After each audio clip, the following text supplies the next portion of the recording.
জয় গুরু। সুকেন্দ্রিক জীবন চলনই হনুমানের মতো সন্তান লাভ করা সম্ভব। পুরুষ যদি গভীরভাবে ইষ্টপ্রাণ হয়, তবে তার সংযম জিনিসটা প্রচুর পরিমাণে থাকে। তার ক্ষেত্রে কৃত্রিমভাবে সন্তানের জন্ম নিরোধ করা প্রয়োজন হয় না। আত্মসংযম ও ইষ্টপ্রাণতা থাকার দরুন তার মন ঊর্ধ্বলোকে বিচরণ করে। তার দাম্পত্য জীবন হয় মধুর ও সংযত। স্বাভাবিকভাবেই তার ছেলেপেলে কম হয় এবং অতি অল্প সংখ্যক যা হয় তার এক একটা হয় সূর্য বগলে করা হনুমানের মতো।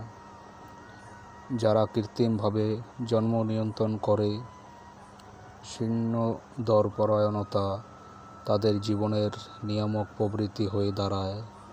তাই তাদের সন্তানও নিম্নমুখী মন ও প্রবৃত্তি নিয়ে জন্মায়। যারা সুকেন্দ্রিক ও সংযত নয়, তারা শুভ সংস্কার সম্পন্ন সুসন্তানের জনক হতে পারে কমই। অবশ্য সুপ্রজননের ব্যাপারটা মায়েদের উপর অনেকখানি নির্ভর করে। তাই বাপের মতো মায়েরও সুকেন্দ্রিক ও সংযত হওয়া প্রয়োজন। আলোচনা প্রসঙ্গে 18 অধ্যায় 303। জয় গুরু।